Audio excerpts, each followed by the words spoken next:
Hello दोस्तों, इस video में हम मैथ्स का एक बेसिक टॉपिक करेंगे। इसमें आप ये सीखेंगे कि किसी भी त्रिभुज का क्षेत्रफल कैसे ज्ञात करें। अगर आप किसी भी कॉम्पिटिटिव एग्जाम की तैयारी कर रहे हो और या फिर आप 9th क्लास में हो, 10th क्लास में हो और आपको ये बेसिक मैथ्स सीखनी है तो आपके लिए वीडियो बहुत यूजफुल है। इसमें आप सीखेंगे कि किसी भी त्रिभुज का क्षेत्रफल कैसे ज्ञात करें।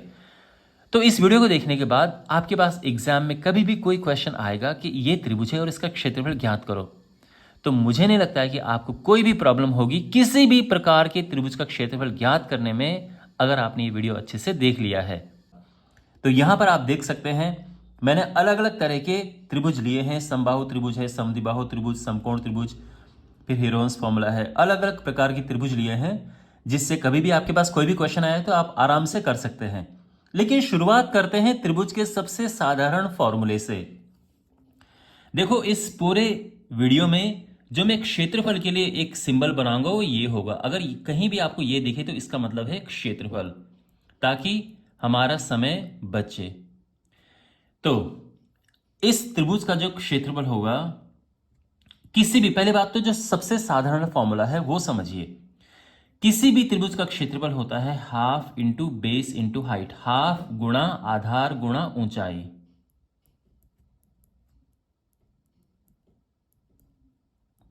इसको हम हाफ इंटू आधार यानी बेस, ऊंचाई इंटू एच, ऐसा भी लिख सकते हैं। तो अगर आपके पास बेस है और हाइट है तो आपका क्षेत्रफल आ जाएगा त्रिभुज का। अब ऊंचाई क्या है, देखो यहां पर आप देख सकते हैं ये आधार है और ये ऊंचाई है। अगर हम यहां पर ये डालें और ये दिया हो, मान लो कि ये दिया है 4 सेंटीमीटर, तो इसका क्षेत्रफल क्या होगा, ध्यान रखना ये 90 डिग्री होना चाहिए परपेंडिकुलर। तो इस त्रिभुज का क्षेत्रफल क्या होगा, हाफ गुणा आधार ये है और उसमें ऊंचाई का हम गुणा कर देंगे जो कि 4 है। तो ये कटेगा 2 दूने 4 और ये आ गया है 20 सेंटीमीटर स्क्वायर। जो क्षेत्रफल होता है उसकी जो यूनिट होती है उसका मात्रक उसमें स्क्वायर आता है। मीटर होगा तो मीटर स्क्वायर आ जाएगा, यानी यहां पर घात 2 लग जाएगी। सेंटीमीटर होगा तो सेंटीमीटर स्क्वायर आ जाएगा। अब यहां पर यह ध्यान रखना कि हर बार ये जरूरी नहीं है कि आप हर बार इसको बेस माने। बेस यानी आधार, आधार ये भी हो सकता है और आधार ये भी हो सकता है। अगर ये आधार है, मान लो कि ये दिया है 6 सेंटीमीटर, अगर ये आधार है तो फिर आपको ऊंचाई कैसे पता करें। अब ये आधार है तो ऊंचाई हमेशा यहां से हम देखेंगे। अब आप ये सोचोगे कि सर यहां से इस पर लंब कैसे बनाएं हम, ये तो 90 डिग्री तो आएगा नहीं परपेंडिकुलर, कैसे करें। तो फिर क्या करते हैं, ये ध्यान से देखो, इसको हम आगे बढ़ा देते हैं। जो यहां पर ये जो भुजा जा रही है इसको हम आगे बढ़ा देंगे, तो इस तरह से ये आगे बढ़ेगी और फिर जो है यहां पर आप ये परपेंडिकुलर डाल दोगे, ये लंब इसमें आ गया। और अगर मान लो कि ये है 5 सेंटीमीटर, तो इसका क्षेत्रफल आप आराम से निकाल सकते हो, या जो भी है, ठीक है, 5 हो या जो भी हो, आप इसका क्षेत्रफल आराम से निकाल सकते हो। उसमें आधार आप ये ले लेना और ऊंचाई आप फिर ये ले लेना, ठीक है। यानी एक मैं आपको दूसरा क्वेश्चन देता हूं। अब अगर आपके पास इस तरह से फिगर बना है और ये पूछा हो कि इसका क्षेत्रफल ज्ञात कीजिए, तो कैसे आप ज्ञात करेंगे, इसको अच्छे से समझिए आप। यहां पर इसका जो क्षेत्रफल होगा वो देखो, अगर आप इसे आधार लेते हैं तो ये ऊंचाई लेनी पड़ेगी। ध्यान रखना, ऊंचाई जो है आधार के साथ में 90 डिग्री का कोण बनना चाहिए। आप ये सोचोगे कि सर ये लाइन तो आप बाहर खींच रहे हो त्रिभुज के, जो 90 डिग्री हो, जो लाइन ऊंचाई आनी चाहिए वो इस तरह से कहीं आएगी, लेकिन 90 डिग्री बनेगा ही नहीं, आप ये ले ही नहीं सकते।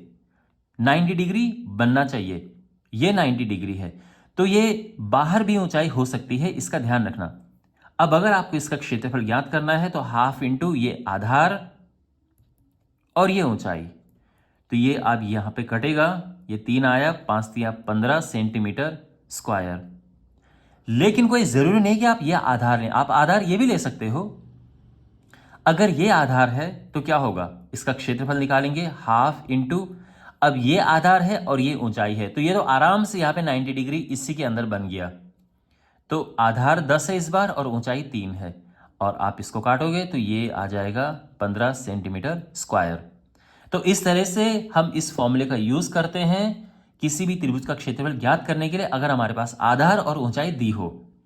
और अब हम कुछ विशेष प्रकार की त्रिभुज लेते हैं। तो अब हमारे पास अगर ये त्रिभुज है, समबाहु त्रिभुज है, और हमें इसका क्षेत्रफल ज्ञात करना है, तो कैसे करेंगे? तो ध्यान रखना, यह है समबाहु त्रिभुज। समबाहु त्रिभुज का क्षेत्रफल का मैं सीधे आपको फॉर्मूला बताता हूं। यह होता है √3/4 इंटू ए स्क्वायर। ध्यान रखना, ए यहां पर भुजा है, इसकी साइड। तो यहां पे आप ये पुट करो फॉर्मूला, ये √3/4 है और भुजा क्या दी है? 6 दी है, तो 6 का स्क्वायर हो जाएगा और ये हो जाएगा √3/4, 6 6 36, और ये 9 बार कटा तो यह आ जाएगा 9√3 सेंटीमीटर स्क्वायर। और इस तरह से हम समबाहु त्रिभुज का क्षेत्रफल ज्ञात कर सकते हैं। अब आगे बढ़ते हैं। अब हमारे पास है समद्विबाहु त्रिभुज। समद्विबाहु त्रिभुज का क्षेत्रफल ज्ञात कैसे करें?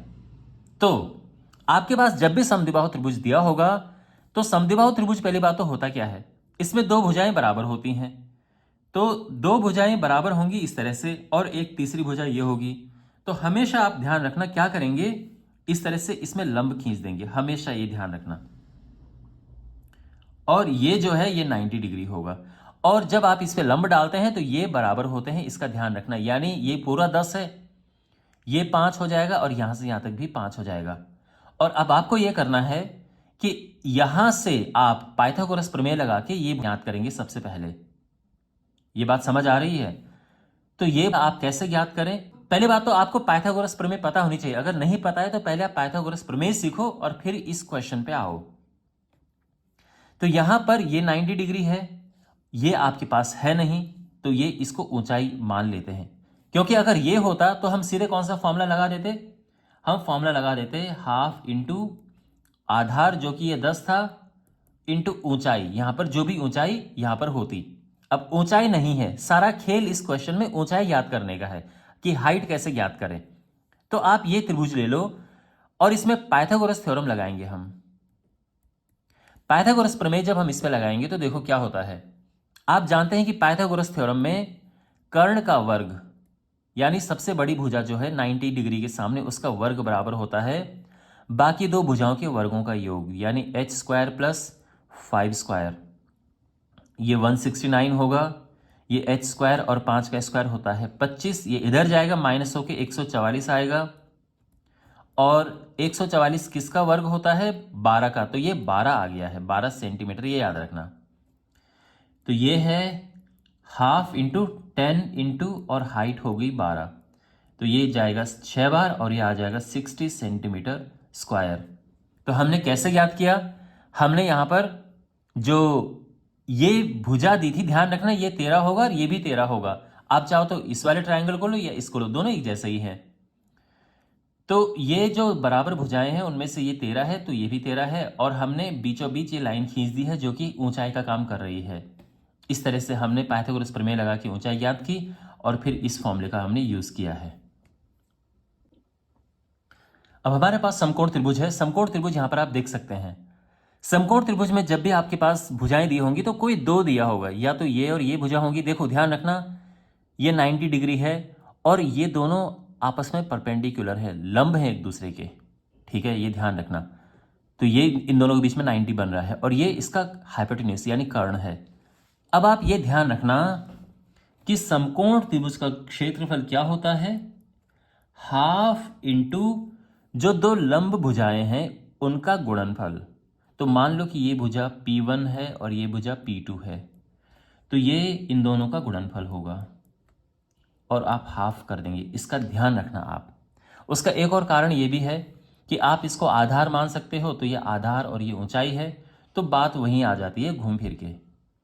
तो जो यहाँ पर जो ये भुजाएं हैं आपको ये पता होनी चाहिए। अब आपके पास ये तो है लेकिन ये नहीं है, तो अब हमारा पहला काम है कि इसे ज्ञात करना है हमने। ये जो दूसरी भुजा है P2, इसे ज्ञात करना है। तो सीधी सी बात ये है कि पाइथागोरस प्रमेय लगाएंगे हम, तो इसका वर्ग बराबर होगा इसका वर्ग प्लस इसका वर्ग, जो P2 यहां पर है इसका वर्ग। ये होगा 100, ये है 36 और ये तो हमें ज्ञात करना है। ये इधर जाएगा तो 64 हो जाएगा और ये आ जाएगा 8, 8 8 64। तो कुल मिलाकर ये 8 सेंटीमीटर आ चुका है। और अब आराम से इसमें यूज कर सकते हैं 1/2 इंटू 6 इंटू 8 और ये आ जाएगा 8 तियां 24 सेंटीमीटर स्क्वायर। आप एक बात का ध्यान रखना, ये मैंने इसीलिए आपको कहा है कि दो लंब भुजाओं का गुणनफल यहां पर लिखना है, क्योंकि कभी कभार आपके पास फिगर इस तरह से दिया होता है और ये 90 डिग्री होता है और बच्चे बड़े कंफ्यूज हो जाते हैं कि ये कैसे करें हम इसमें। तो यहां पर जो है, यहां पर लंब भुजा इस बार ये है और ये है। तो मान लो कि ये है 6 और ये है 8, ये है 10। तो आपको ये ज्ञात करना होगा कि ये क्या है। ठीक है, आप सीधे 1/2 इंटू 6 इंटू 10 मत कर देना। ये मत सोचना कि अरे दोनों तो मिल गए, नहीं, जो 90 डिग्री बना रही हैं दो भुजाएं उनका गुणनफल आपने लेना है और फिर हाफ। तो हमें पहले ये ज्ञात करना होगा इस तरह से और फिर हम ये ज्ञात कर सकते हैं बड़े आराम से। ठीक है, अब हमारे पास है हीरोन्स फॉर्मूला। तो हीरोन का सूत्र हम कब यूज करते हैं? किसी भी त्रिभुज में अगर तीनों भुजाएं दी हों तो हम हीरोन्स का फॉर्मूला यूज करते हैं। तीनों भुजाएं हमारे पास है और हमने इसका क्षेत्रफल ज्ञात करना है, तो हीरोन का सूत्र लगता है। ध्यान रखना, ये फॉर्मूला आप यहां भी लगा सकते हैं क्योंकि यहां भी तीनों भुजाएं हम आराम से पता कर सकते हैं। यहां भी लगा सकते हैं क्योंकि यहां भी तीनों भुजाएं हमारे पास है और यहां भी लगा सकते हैं क्योंकि तीनों भुजाएं हमारे पास है। लेकिन क्योंकि हीरोन का फॉर्मूला यूज करना बड़ा लंबा प्रोसेस है, इसलिए उसमें टाइम बहुत लगता है। तो इसलिए जो पीछे हमने किए हैं उनमें हीरोन का फॉर्मूला अगर ना लगाओ तो अच्छी बात है, ठीक है, लेकिन लग उनमें भी जाएगा। अब जो हमारे पास त्रिभुज ना समबाहु है, ना समद्विबाहु है, ना समकोण है, इस तरह का है, फिर तो हमें हीरोन्स फॉर्मूला ही लगाना पड़ेगा, फिर कोई दूसरा चारा नहीं है। तो हीरोन का फॉर्मूला है क्या, आप पहले ये समझो। हीरोन के फॉर्मूले के हिसाब से किसी भी त्रिभुज का जो क्षेत्रफल होता है वो है square root s into s minus A into S minus B into S minus C. A B C तीन भुजाएं हैं, कोई भी ए ले लो, कोई भी बी ले लो, कोई भी सी ले लो, और s यहां पर है। इन भुजाओं को हम प्लस करेंगे और 2 से भाग दे देंगे, जिसको हम अर्ध परिमाप कहते हैं, सेमी पैरामीटर, यानी जो भी परिमाप है उसका आधा। तो सबसे पहले तो यहां पर s निकालो, तो इन तीनों को प्लस करेंगे, 12 प्लस 14 प्लस 16 और 2 से भाग दे देंगे, तो ये हो जाएगा 42/2 और ये आ जाएगा 21 सेंटीमीटर। s आ चुका है, ए बी सी हमारे पास है, सीधे यहां रख दो इसे। तो क्षेत्रफल हो जाएगा, s की जगह पे हमें 21 लिखना है, 21 माइनस a यानी 21 माइनस 12, फिर 21 माइनस बी है 14 और फिर 21 माइनस सी है 16।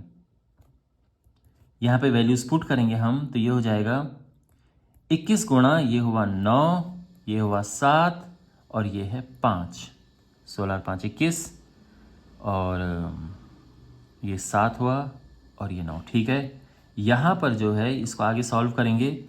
21 होता है 3 गुणा 7, 9 को हम ऐसे लिखेंगे और 7 गुणा 5। अब देखो इसको हमने क्यों ऐसे लिखा, 7 2 बार है, इसका जोड़ा है, ये तो बाहर आ गया, 7 बाहर आ गया।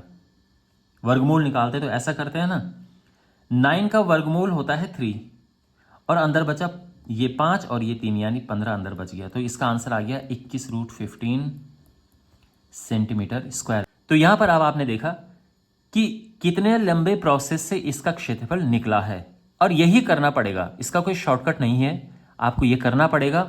और इसीलिए मैंने आपको कहा था कि अगर आपके पास कभी इस तरह की 3 भुजाएं दी हो 6, 8, 10, तो आप ये समझ जाओ कि ये समकोण त्रिभुज है और इसको ऐसे करेंगे। नहीं तो ये तो हीरोन्स फॉर्मूला से भी हो जाएगा, आप हीरोन्स फॉर्मूला से करोगे सेम आंसर आएगा। इसी प्रकार से इसमें भी अगर आप हीरोन्स फॉर्मूला लगाना चाहो तो सेम आंसर आएगा, लेकिन उसमें लंबा प्रोसेस है, ठीक है ना। और ऐसे ही यहाँ है। ओके, तो अब हमारे पास अब एक ऐसा त्रिभुज है जिसमें 2 भुजाएं दी हैं और उनके बीच का कोण दिया है। तो अगर ऐसा त्रिभुज दिया हो तो इसका क्षेत्रफल कैसे निकलता है, तो ध्यान रखना, इसका क्षेत्रफल निकालने का जो फॉर्मूला है पहले तो मैं लिख देता हूं फॉर्मूला क्या है। ये है हाफ BC साइन A। लेकिन अगर आपको फॉर्मूला समझ नहीं आया है तो मैं आपको बताता हूं कि कैसे इसको यूज करना है। किसी भी त्रिभुज का क्षेत्रफल अगर दो भुजाएं दी हो और उनसे घिरा हुआ कोण दिया हो, ध्यान रखना ऐसा नहीं हो कि भुजाएं तो ये दी हो और ये 30 डिग्री हो, फिर नहीं काम करेगा ये। दो भुजाएं दी हो और उनसे घिरा हुआ कोण दिया हो तो कैसे करेंगे? तो आपको लिखना है हाफ, जो दो भुजाएं दी हैं उनको गुणा करना है और जो उनसे घिरा हुआ कोण दिया है उस पर लगाना है साइन, और ये आंसर आ गया है। ये कटेगा, या आ गया है 2 × 5 = 10, 25 और साइन 31/2 होता है तो ये आ जाएगा 12.5 सेंटीमीटर स्क्वायर। इस तरह से इसका क्षेत्रफल हम ज्ञात करेंगे। ठीक है, तो ध्यान रखना ऐसा ये फॉर्मूला है। हमें क्या करना है, दो भुजाएं जो दी हैं उनको गुणा करना है, हाफ लगाना है, दो भुजाओं को गुणा करना है और साइन लगाना है। अगर उनके बीच का जो भी उनके बीच का कोण दिया है उस पर साइन लगा देना है। और ये ध्यान रखना ये तभी हो आप कर पाओगे अगर आपको ये चीज़ आती हो, तभी आप इस क्वेश्चन को कर पाओगे, अदरवाइज आप ये क्वेश्चन नहीं कर पाएंगे। तो अगर आपको बेसिक ट्रिग्नोमेट्री का ज्ञान है कि ओके साइन 30 कैसा होता है, साइन 45 की वैल्यू क्या होती है, साइन 60 क्या होता है, तो आप इसको आराम से ज्ञात कर सकते हैं इसका क्षेत्रफल। और अगर आपको ट्रिग्नोमेट्री नहीं पता है फिर तो मुश्किल है, फिर तो इंतज़ार करो जब तक कि आपको ट्रिग्नोमेट्री नहीं आती है। तो पहले आपको बेसिक साइन कॉस टेन सीखना पड़ेगा। ओके, तो इसी के साथ ये वीडियो समाप्त होता है। मैं उम्मीद करता हूँ कि आपको समझ आया होगा। ये जो मैथ का कॉन्सेप्ट है, बहुत बेसिक मैथ्स के वीडियोस में अपलोड कर रहा हूँ, जिससे कि आप कंपटीशन अगर देना चाहो, कोई कॉम्पिटिटिव एग्ज़ाम है तो उसमें यह आपकी हेल्प करे। तो मिलते हैं ऐसे ही अगले वीडियो में जल्दी। Take care.